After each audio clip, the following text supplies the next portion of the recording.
Yeah, Love ain't perfect. but truth keeps it real. Charles and Melendia, Just keeping just keeping it real. in love. What's up, fam? What's up, man? All right, just keeping it real with Charles and Melendia. Yep. So, Welcome to Thursday's Goes. Yes, this is a special one for us. Why? Yes, because we are sharing a episode with you that we did with Coach Tammy on Sex Ed for Saints. Yes. So we want you to sit back and relax, get you some popcorn, enjoy as we did, and we'll see you back at the end of it. So again, enjoy. I am so excited today because I have on the stream Charles and Melendia. What? How are you doing? We're amazing. We're amazing. Great, We're doing great. good. We're doing good. Most of the time. Time. She's talking about right now. Right now. I know we're gonna get into that most of the time, and we're gonna get into it. No, but I'm excited to have you on because I wanted to start interviewing more couples. I know we had a call before, and as I mentioned, I had spoken to this girl, and she was telling me that she doesn't see enough married people who are talking positively about sex. And it's actually discouraging for her to even want to get married. And that made me think, like, man, we really do need to have more couples who are out here, spreading the love and showing people that y'all ain't got to be afraid to get married. Like, we out here living good and happily married, right? Like, I'm tired of hearing about all the toxic stuff and the people who are just breaking up after not even trying hard enough. And so I want to make sure that I incorporate positivity here. And so I'm just excited to have you guys on. So welcome to the stream. Absolutely. Thank so you. much. It's gonna be a pleasure, Yes. I'm connecting with you. Oh, sorry. Absolutely. No, you're fine. You're fine. You're fine. And so usually I like to start my podcast off with a little icebreaker, It gives the viewers a direction of, where we're going with the conversation sometimes. And it's just something, fun that I like to do. So Okay. all right, y'all ready? All right. The first one is long marriages never go through dry seasons. Lies. You couldn't wait. Definitely a big lie. That's a big lie. Yes. That's a big lie. We go through dry seasons, right? We go through dry season. It happens like that sometimes. Yeah. But long and short versions. Yeah. Exactly. Okay. Here's another one. Raising kids brings couples closer automatically. No. Nope. Yeah. Not so. No. Yeah. Sometimes A lot of people are out here thinking that. Yeah. Right. Yeah. If I just have this child, this will bring us closer. Nah. Yeah. Sometimes it takes people further apart. Yeah. Really. Yeah. A lot of people don't think about that. And trust me, I know I got two small ones, about 5 and 7. Oh, and when I tell you, yes. oh my goodness, I like feel like they're left out. More likely, the Mhm. husband feels like they're left out because we are Giving attention. getting so much attention now, reasonably so, right? Mhm. So that won't bring you necessarily. I mean, it can if you learn to work that thing a little bit. Yeah. Everybody have the understanding, Mhm. but not necessarily thinking going into it that's going to happen. Mhm. Absolutely. Yeah, roles have to be defined. I think, as you're saying, Mhm. knowing what our roles are and how we work with this, and we have to plan that ahead of time because it doesn't just automatically. No. Absolutely. I 1000% agree with that. All right, let's do another one. Men and women experience marriage in the same way. No. Absolutely not. No. We don't even experience the wedding the same way. At all. I'm not You're like, wait a minute. Yeah, right. Yeah. different perspectives. It's not a bad thing because we are two different beings, but don't think that we are both have. Now, you may have some thought processes about marriage, kind of like, oh, okay, yeah, I do that. I would like to do that too, right? As you're talking about marriage. But then the reality of the situation happens and we say, I do, and certain things it's not the same.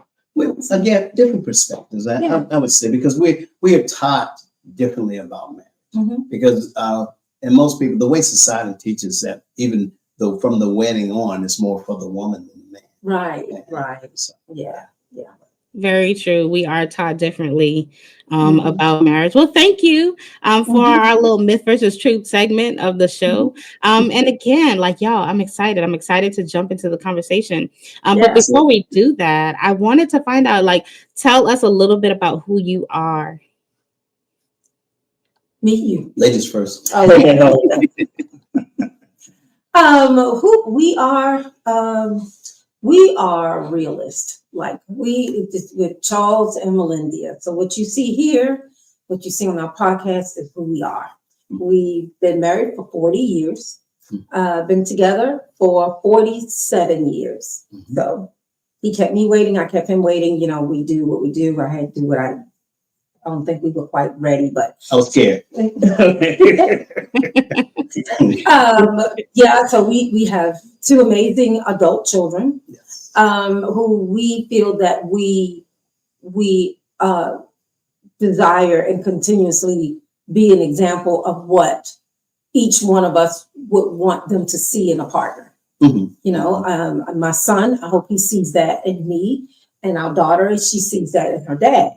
So what we have done is collaborated in this union and realized that, you know, this marriage it's not a sprint.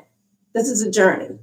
So in our 47 years, because the 7 years matter, but 40 years of marriage, we've learned to learn each other all over again, because I'm different than I was 40 years ago. Right? I'm a more mature, sexy, I love it.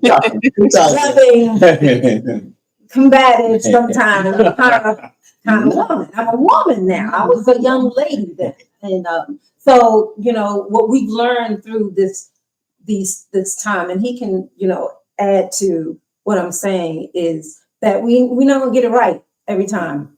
And every strategy that is used is not necessarily for every specific person.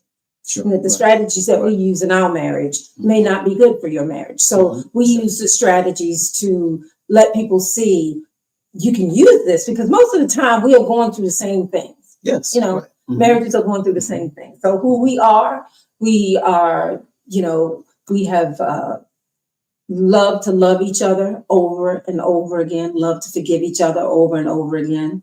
And we've been through some really, really tough times. And we are epitome of what we would like for our children to see in marriage. I love that. I love that. What would you say? I love that. No. You said Tell us everything. about you. No, I'm just kidding. No, I you know, ditto everything you said. One thing about us is that we want to be seen as people with balance. That's the thing. If you meet me today, I want to be the same tomorrow and the day after, a year from now. So that's what we set out to portray, balance. And then with that godly foundation, that's the most important things for me. It's got to be for the family. And I constantly say, whatever we do in life, it has to be about pleasing God, not pleasing self. Yeah. So that's, in a nutshell, that's what I share with my family. That's what I teach them. That's what I hold them accountable to. And that's just, there's nothing else. We've been on the other side. There's nothing else. So that's what. I love that. I absolutely love that. And I want us to get into that a little bit later. But, you know, it didn't always start with all this wisdom that you have, because you guys sound like y'all have so much built-in wisdom. So I'm excited for this conversation. But I want to start a little bit back from the beginning. So tell us, like, where did you guys even meet? I'm gonna let him. That's my story. And I'm gonna try to be brief with this because I've taken this around a few times. We met in 1978. It was the month of June, 23rd, I think it was. It was a Friday night in my hometown of Rock Hill, South Carolina. I just shortly finished high school, and we had local park. We did dances there, and it was a Friday night going to the dance. We're looking at the little dance floor, and I see a young lady. It was a song "Ring My Bell" by Anita Ward, and I'm looking over, and I see this girl does a dance, and I'm like, "Hey!" I say, "What about her?"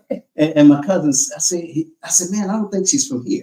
The dance was over. She went over to a guy that was one of my high school friends, and I started talking to him, and I said, "I'm in there." So I went over, talked to a cousin. I said, "Hey, who's that lady?" And he says, "My cousin from Baltimore." I said, "You got to introduce me." And when the last song was over with, Don't Stop Till You Get Enough by Michael Jackson. First time I ever heard that song. She danced to it. When it was over with, she walked over to her cousin and she was like, "Junebug, walk me to the car." And that's when I stood in. I said, "Hey, lady, I'll walk you to the car." I was assertive because I was like, even though. Oh, no. You was over there making some moves, and then he was checking you out. Yeah.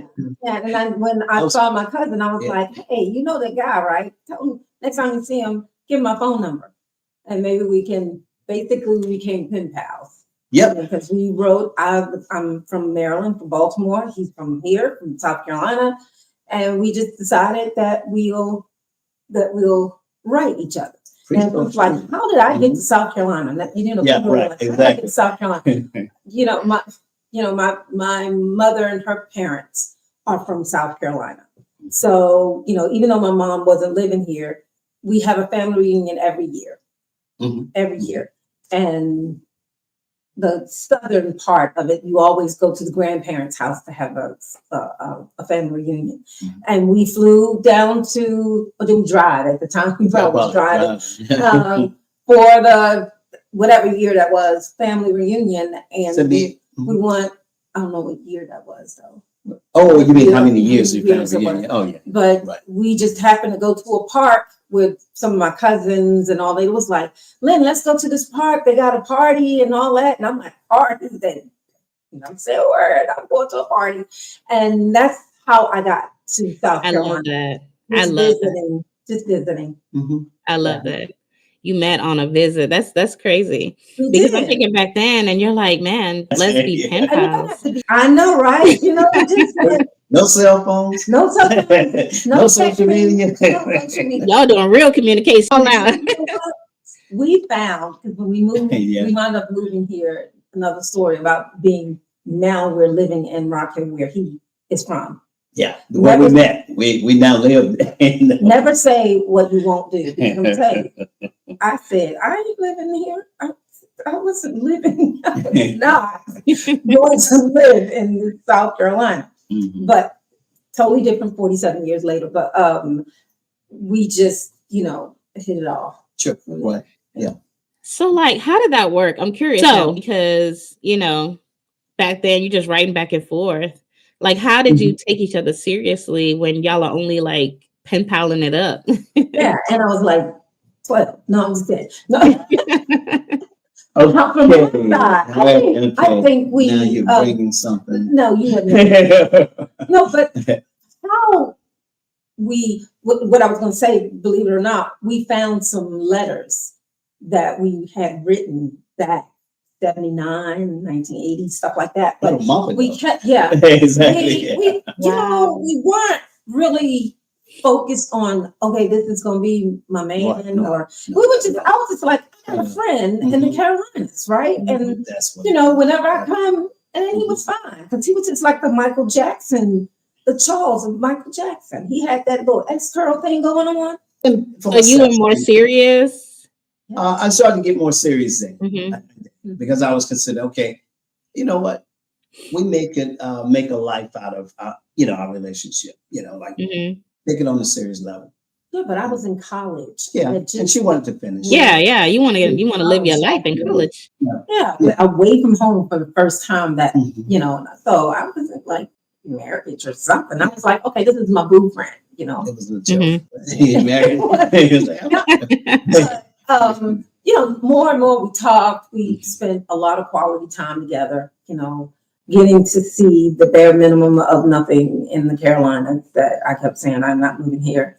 But just listening to his aspirations and what he was looking for, it was something that I say, you know, because I was raised by a single mom.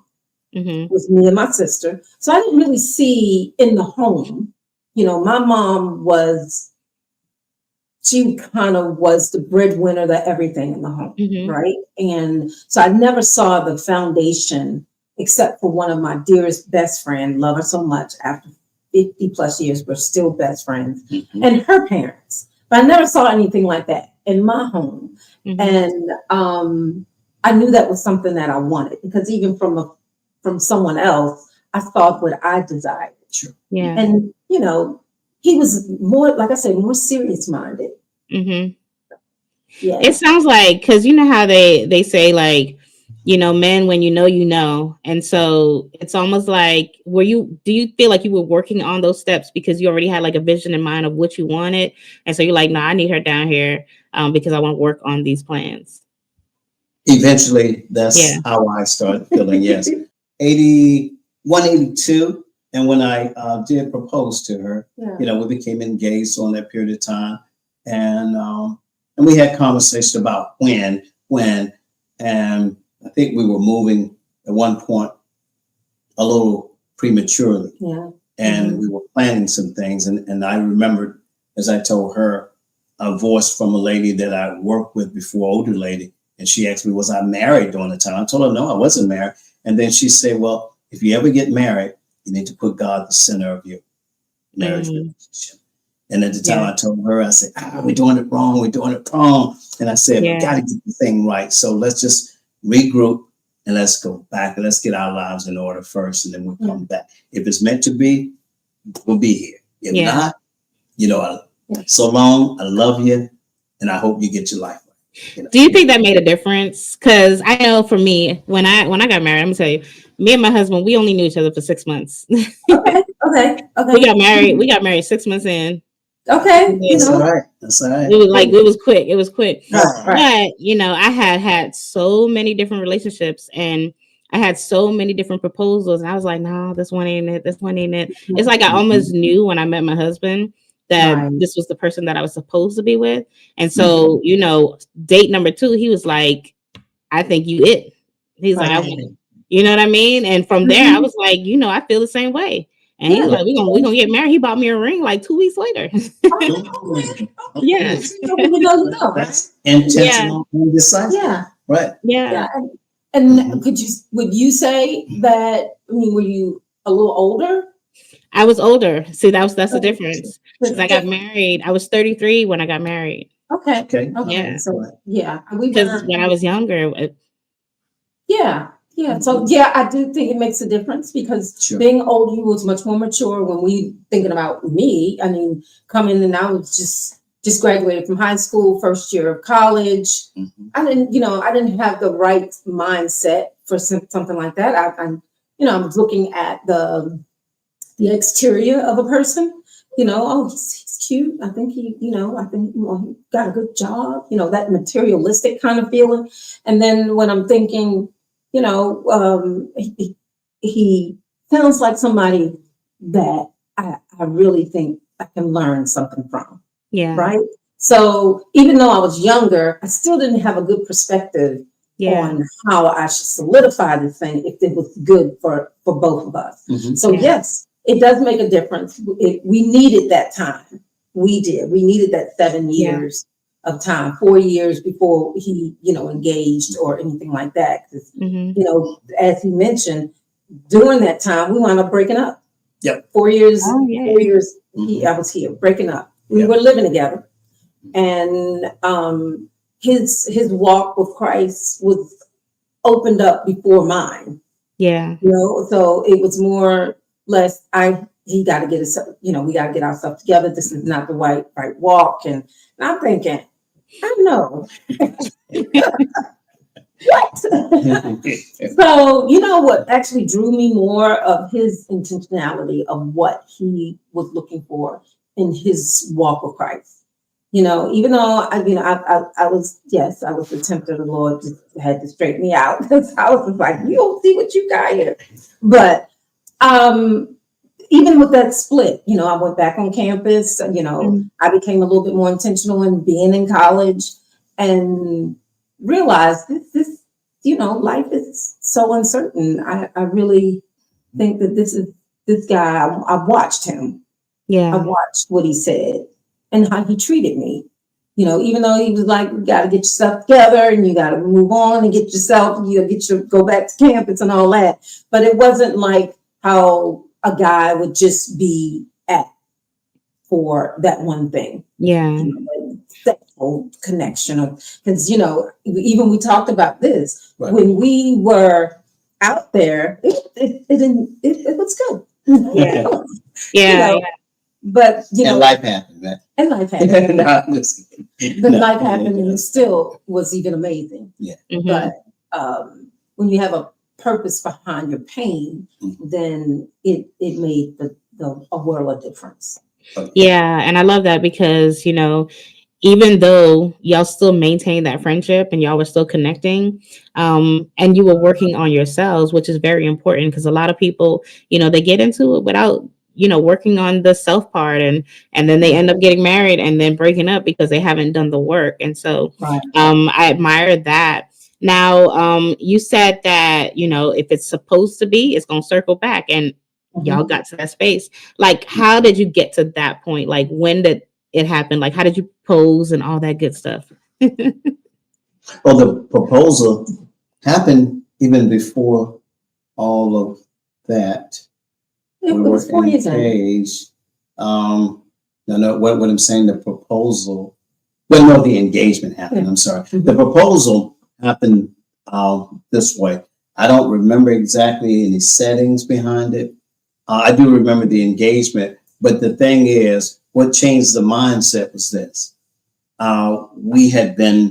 We'd gone through a lot, and she mentioned about living situations and all. And then too, when I told her that it's probably best we don't continue that and her back on campus, then it came a time where you had a job, and during the summer she was working and didn't have a place. She didn't have a place. She didn't go back that summer. Okay. And you had a job and you needed a place. So I just said, okay, what we do, we'll go ahead and work this out. You can stay here, you can stay there, but we cannot continue what we had done, even the temptations behind it, because I want us to.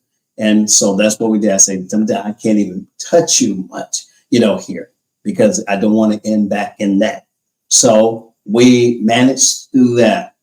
And the thing that happened is that when I became saved, the Lord saved me during that period of time. And I did not want to go back to that or basically do the same things over and over.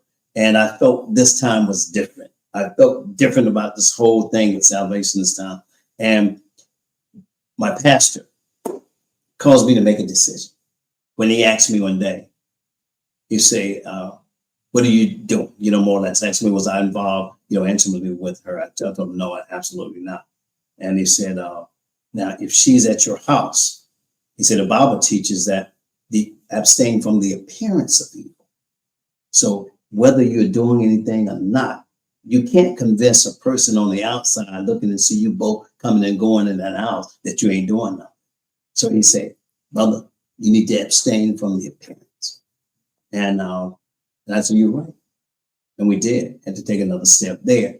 And at one point he asked a question, how you feel about it? And I say, I love this woman. And he asked the question, well, what are you going to do about it? Are you going to get married? And I say, yes, sir. Yes, sir. I think she's the one. Yes, sir.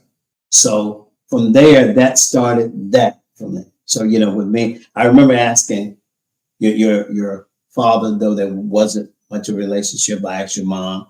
I asked, those My people sister. and her sister as well. And I let them know. Everybody. This is what I'm doing. Yes, I told this is what I'm doing. I'm going to move forward with this. And I did, there. So that was. I love that because you don't see that with this generation asking parents. My husband, at my age, he still asked my dad. He was like, I want to marry your daughter. He spoke to my daughter.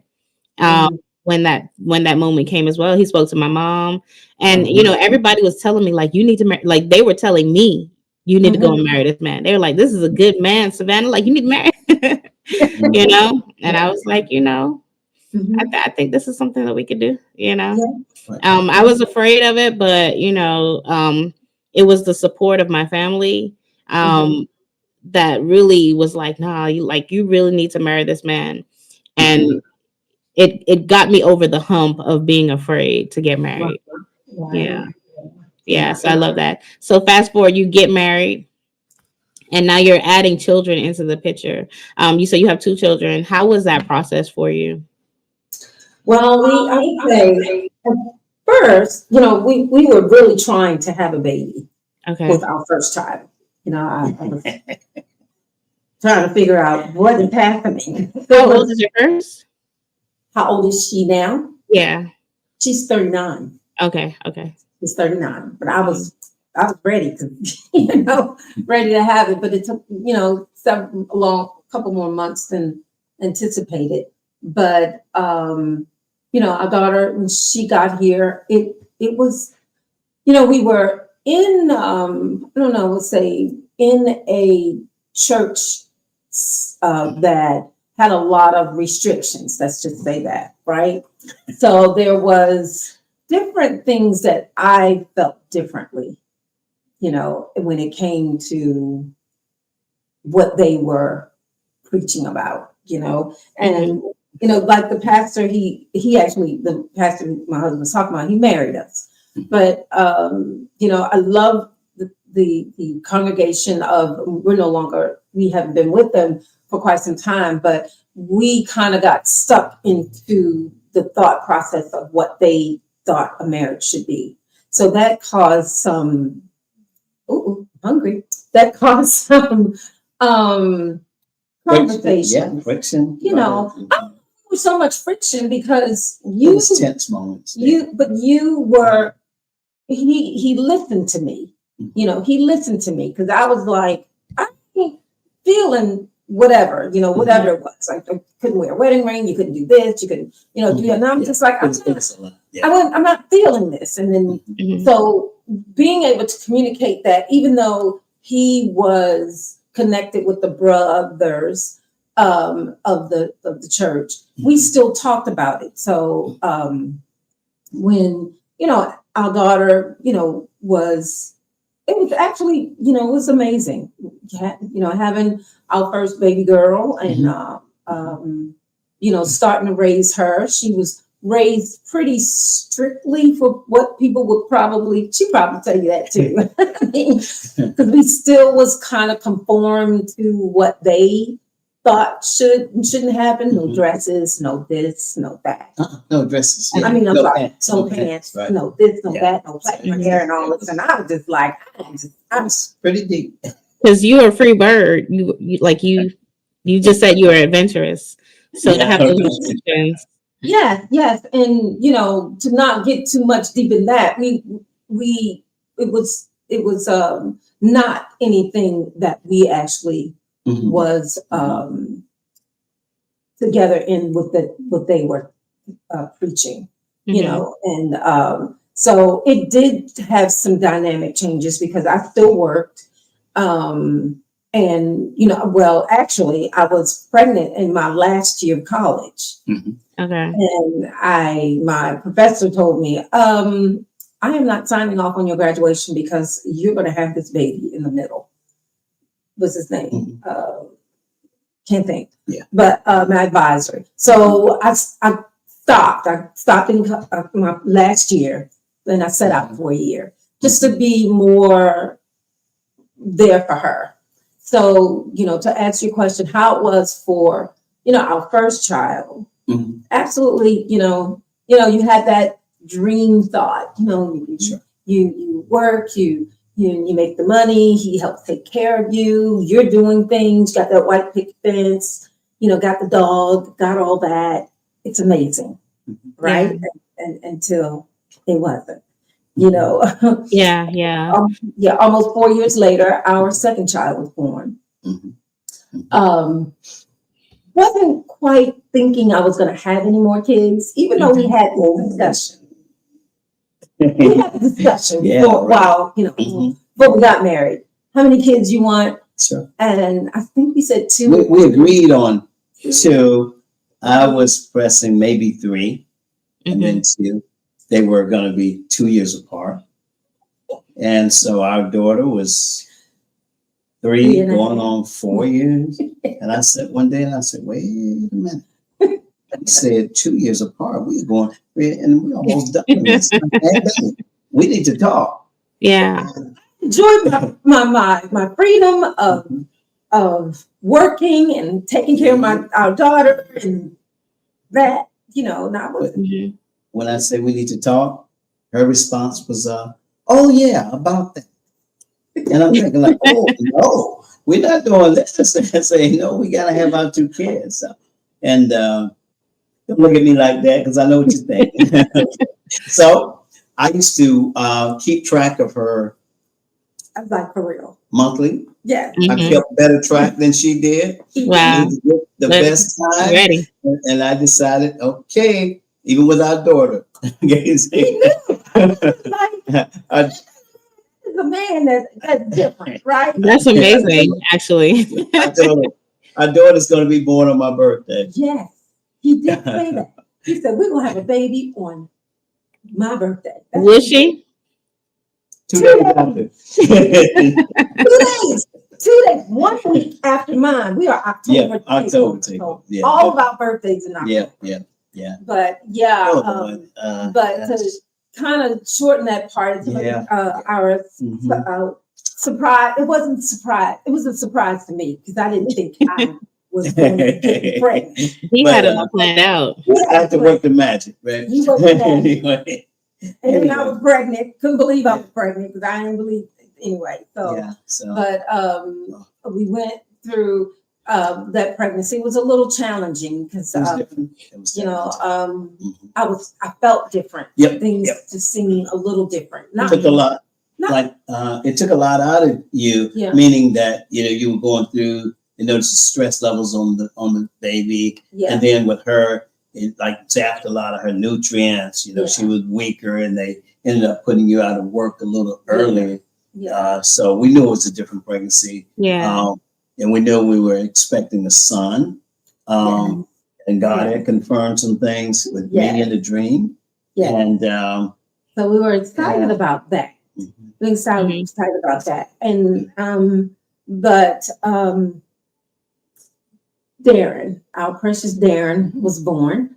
Darren is 35 now. And it was something beyond you could ever experience. It was very traumatic. The delivery. So he was born with a very rare congenital birth defect. But we didn't know that right then. Right. See, even before that, you're jumping there. Before we knew that, it was like a week or so later.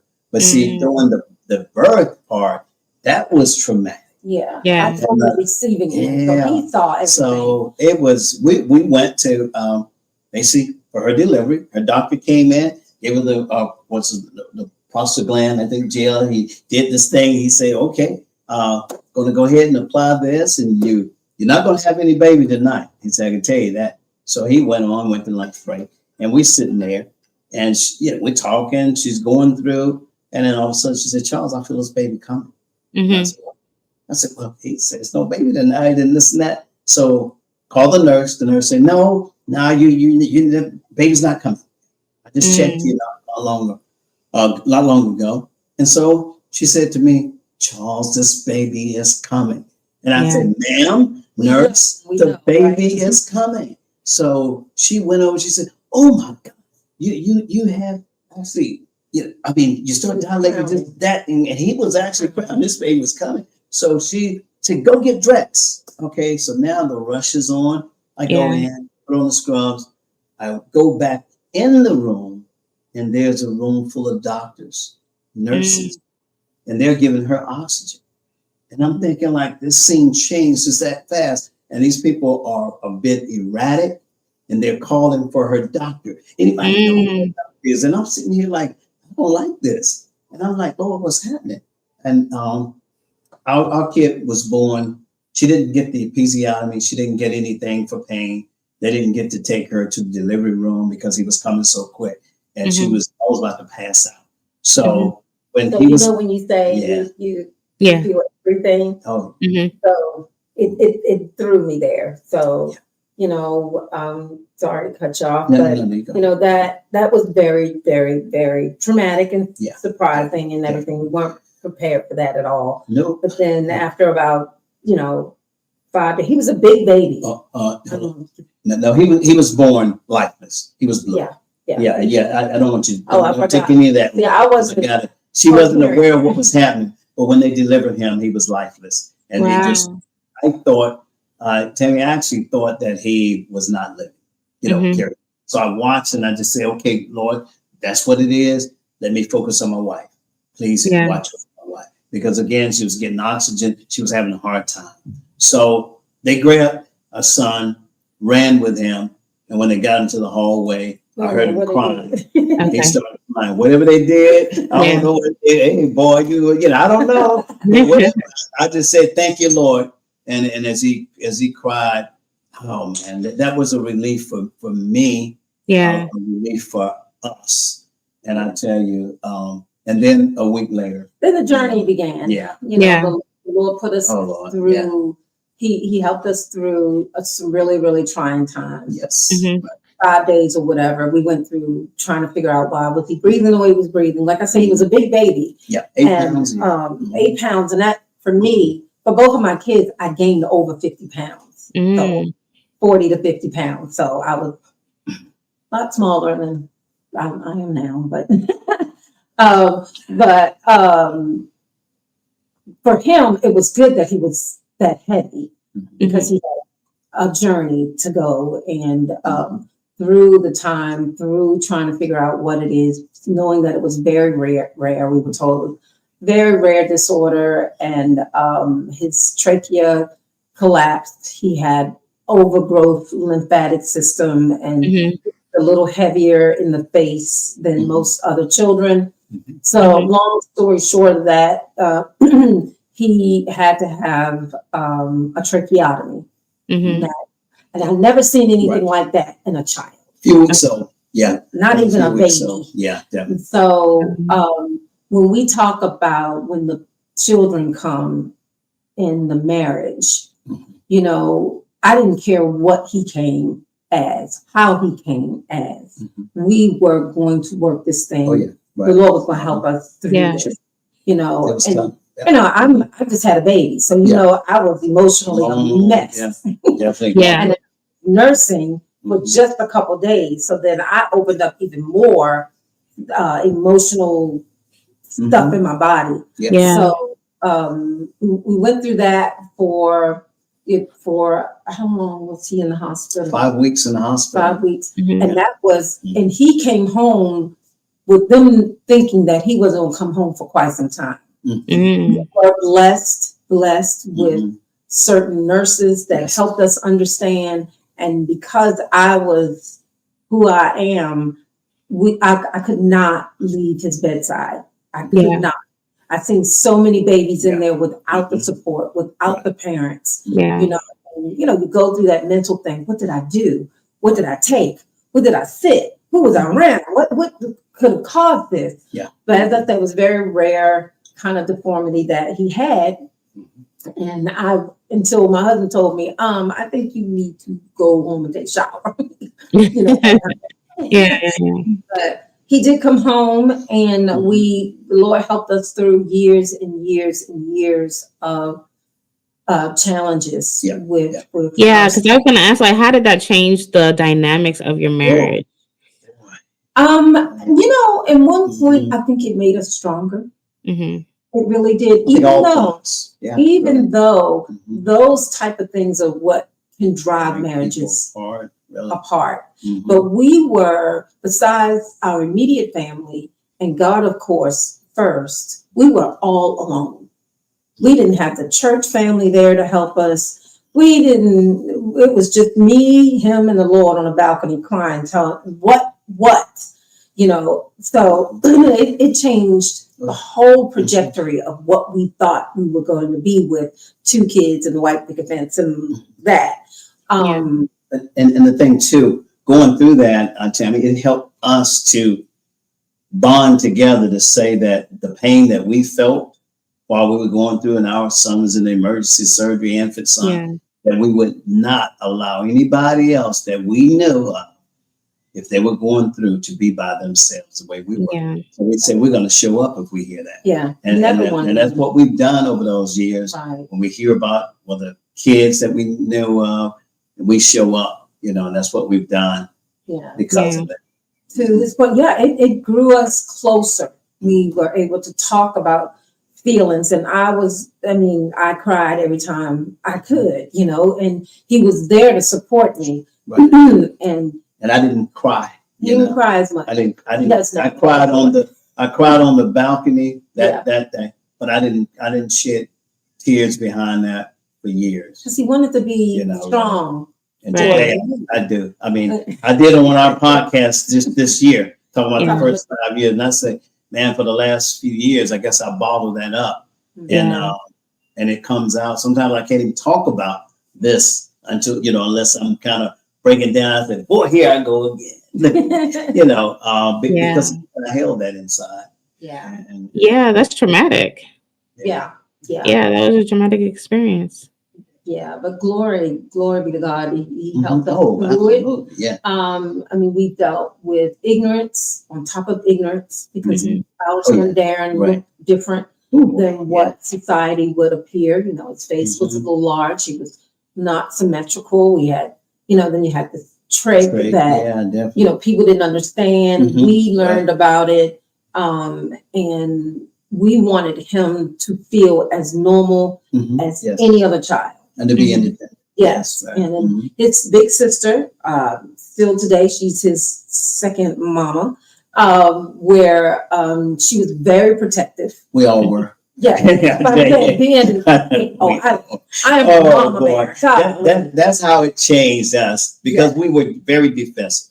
It's just we were ready to throw down when people made fun of our kid, and it would be so hurtful in restaurants, out in public, and people don't mind their ridicule display, and we were like, hey, what you want to do? That's how we became very defensive as a family. But you know what I can say though, Tammy, I believe God allowed us to make that as an educational point for people. Teaching people, don't take for granted that you think you have a healthy child. Normal, as they say. Anything can happen. Yeah. So, it allowed us to have several engagements, including Darren, to speak about his condition and how you should not take for granted where you think everything is perfect, because there's no one perfect but God. So we had to turn that around. It's not to say that I didn't fall off that a little bit, because I was very, still to this day, he's 35 years old, and because he is very confident within himself, but then he still deals with life. And he has an internal life. Some of the things he's dealt with. So, even if somebody give him a side eye now, because I used to say, take a picture that lasts longer. Don't stare at him like that. And we understand the mental health of society today. And I did not want him to fall victim of that because of the ignorance of other people. So we made it a point to make sure that we educate others about things that you may not expect, especially in a marriage, because these are the type of things that will break you. Absolutely. And that triggered other issues, for us over the years, which made it tougher, for us. But with God's strength and help, we maintain, and I think that drew us closer. All the things we dealt with, because that was one of the few times that I saw my wife almost mentally jump off the cliff, per se. And I just tell, get back over here. We ain't doing it, I think that's beautiful that, you guys leaned into each other when you were going through those difficult times. Was that the most difficult thing that you had to experience within your marriage? Oh, okay. I think we've had 3 really, really difficult breaking times. One was when our son was born. 2 is when my sister died. The same one that he confided in so much. It was very unexpected. And 3, during our business venture, we dealt with a terrible, disgruntled employee that could have mentally broke me. But those 3 instances, and that's just to say, for me, to say, people say, I can't see how y'all have done it through those traumatic times. And you're still not just like, who I would want to ride this roller coaster with? Nobody else will know me with something like that. Yeah. I can't put my vulnerability out there like that. And then knowing that he had my back, he had my back, and he still does. But was it perfect? Absolutely not. Is it perfect now? No. But we are perfect for each other. Yeah. And we're working together. So it's brought us close. And the thing about it, we were not around a lot of family, We always lived distance. We've all, for 40 some years, we've been away from family. And for the most part, we had each other. And that's what we, that's what we try to maintain, that we got each other. Yeah. And that's a beautiful thing, because you're showing people that you really do have to pay attention to who you marry, because you need somebody who's going to be able to support you during those difficult times. Right. Like 1000%. Yeah. And each other. And it just don't, that saying, men don't cry, because that, we had a episode where we talk about, the vulnerability and how men don't necessarily show their feelings, express their feelings. But I mean, it appears that a man may be weak when they do that, because on the other flip side, we're depending on their strength to help us get through it. But they're human too. I mean, they have feelings, especially if they're really, really intentional in who they love. I mean, it's not a selfishness about this man at all. It's not, we go through whatever, and I'm not wanting to sit out here like we've got the perfect anything, because like I say, it is a journey, not a sprint. And through this journey of being married 40 years, that first 10, 15, even 30 years, that's when we knew each other during that time. Now we're 40 years in. Now he's learning me, the 40-year-old version. I'm learning the 40-year-old version of him. And it's not always the version. The 40, say it again. The 40 what? Year old. Not 40-year-old. We 40 years. Not the 40. And the brother took a brother back 20 years. Y'all know what I mean. Right? I'm a little over 40. And that's another thing. Love is humor most of the time. I mean, y'all look like y'all have fun though, I try to keep her laughing. I know sometimes she hates it, but I just know that's who I am. I mean, well, you don't like it. It's not as funny sometimes, but I'm gonna keep doing it as long as that's beautiful. Was there ever a season where you guys felt like you were not gonna make it? I knew it was coming. It's 5 years in. Go ahead. Tell it. It's the first 5 years in. I've been very strong-willed. And that said, I was raised by a single mom. So as we learn more and more, as you grow up, you become a product of your environment. So the product of what I was around in my environment is a single mom, held her own, me and my sister, it's the three women. And we ain't gonna play crazy stuff, right? But you can't take that same mentality into a union, because it's no longer me. So I think our first 5 years was getting to understand that it's not just me. Yeah. And I have to respect the him and this us. So it was a challenge. And then on top of that, here we are, we have a child.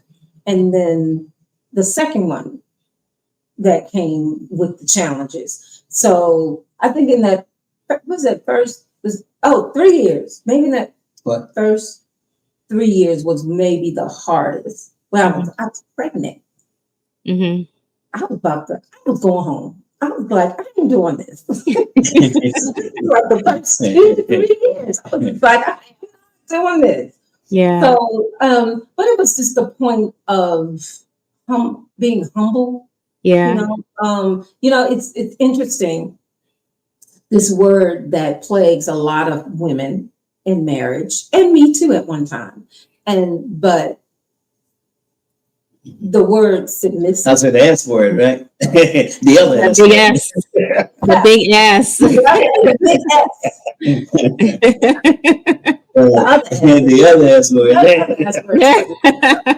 But we're gonna get to that. It was a challenge for me. It was a challenge for me, and I am wholeheartedly believe that it was tainted. The word submissive was tainted from the quote church that we were in. Yeah. Instead of looking at it as a unified thing, that as long as if this man is following God in Christ and he's not out here doing all kind of crazy stuff, and my lead is from a man that is following God, why I got a problem with that? Yeah. Submissive doesn't, and what was happening, submissive seemed like control and demeaning and things like that. It's not that. Yeah. It's not that. So that is where, the distortion happened, I think, where I was thinking, I'm not doing this. I got family. I love that. I love that you're saying that because, that is one of those scriptures that is manipulated over and over, and I'm pretty sure it goes way beyond the church that you went to. It forces a lot of people to not be submissive because they don't really understand or have like the full concept of what that truly means. And so give us an example of what that looks like within your marriage. You want to speak on that or me? To me? Yeah, go ahead. Now that I still get some tweaks, and I'm gonna tell you, Flashback. because we've gone through so many different nuances of our marriage, and certain things have thrown me to feel that you ain't my daddy. That kind of feeling, don't talk to me like that, that kind of thing. So I have to settle in what I'm dealing with at the time and take pride out of that and take self out of that. And then we have to talk about it because I have to tell him this is how I'm feeling. This is how you making me feel. And most of the time it's a misinterpretation of what I'm perceiving, what he's saying. And I could be stubborn and saying, well, you did it 2 minutes ago. Now you're doing it again. So I think it's a constant revelation for me that he tells me this, I'm not your enemy. You know, I mean, we're a team. I'm not putting you or showing you somewhere. So sometimes certain words may trigger that I'm thinking that he's trying to be dominating, but as I said, most of the time, 99% of the time, this is what you make me feel this way. you know, and by you saying that word, the way you said it. Because sometimes I'll be like, it ain't even the word, even though he said, I don't care how I say it. I thought it wouldn't matter. Your presentation makes a difference. Yeah, yeah. So, It does. it does. And so it works itself out. It really does. And I think what happens most of the time is if we can talk through it. Sometimes we may need to take a break. Sure. Mm-hmm. Yeah, take a break. You go to the other area of the house, and I'm gonna go over here. But you know, we have probably don't do this often, but we you know, when they're going to bed angry, you know, because we had a couple scares where we would get in the early part of our marriage where we got upset with each other and arguing, and one person on the other side of the house, another person outside the house. And God showed us things to bring us back together. A major lightning strike. Yeah. Actually, a major lightning strike. We were upset with each other. Right. Wow. And a major lightning strike. And the first thing we were like, dang, you know, we were running to each other. Even though we were, we know it hit something close by in an apartment. That's when we're in the apartment. And I was like, I need y'all to get it together. And we ran to each other. You guys are showing that, you know, through it all, you stick it through, because that's what covenant love is all about. It's not a love. It's not a marriage that's based on conditions. It's a marriage that's based on the promises of God. And so, you know, you got to be able to stick in there with it. And so I appreciate you for, you know, allowing God to be your strength, to be examples for others. So thank you. And I honor you for that. Thank you. Definitely. We appreciate you. Yeah. We appreciate what you're doing. Yeah. Definitely. Yeah. And we do know, you know, like I said, his parents, you know, up in age, and they've been married 75 right. 75 years. And day before your birthday. Yeah. 75. And, you know, one other point that I did want to bring is what we learned as well. Now, the years is great. The years of marriage is great. But we also know if you have the years and not the quality, you may have the quantity. Right. If you don't have the quality, then those 40, 50, whatever years are useless. So when you build your marriage on quality and not focus so much on the quantity is great. Sure. Yeah. You know, we've been married 40 years, but it could have been the worst 38 years, right? So if we know and be intentional on what we are looking to do, the quantity and the quality will match. And that's what we're encouraging people to work on, the quality of the marriages. Yeah, definitely. Because again, that's just one of those things. Yeah. Right. So thank you, Tammy, for reaching out and us chatting, and, you know, hope to talk to you more again. And when you have that girl talk, if you want to chat, girl, just talk. I love it. I'm so glad you said that. And I do appreciate that as well. But thank you all for tuning in to the Sex Ed for Saints podcast. If you have enjoyed this episode, please do not forget to like, subscribe, and share. Until next time, bye. Bye. Bye. All right, peace out. Hey, we're back. We're back. Yes, hope you enjoyed that interview. We shared from our heart the truth that God has placed in us and our story as well. Yeah, and as he said, I hope you enjoyed it as much as we enjoyed doing it. Tammy is an incredible host, and we appreciate the opportunity to be on her platform. Right. Thanks, Coach Tammy. Yes. So, well, until next time. Hey, we ask you to do one thing, though. Please like, subscribe, and share our content with at least 5 other people. Help us to grow the community with you and us. And definitely don't forget that we still have our content coming out. Our course, the Marriage Minded course, we'll be doing that soon. So until next time. Just keeping it real with Charles and Melendia. Yep. So peace out. We love you. Love ain't perfect. But truth keeps it real. Charles and Melendia. Just keeping it Just keeping it real.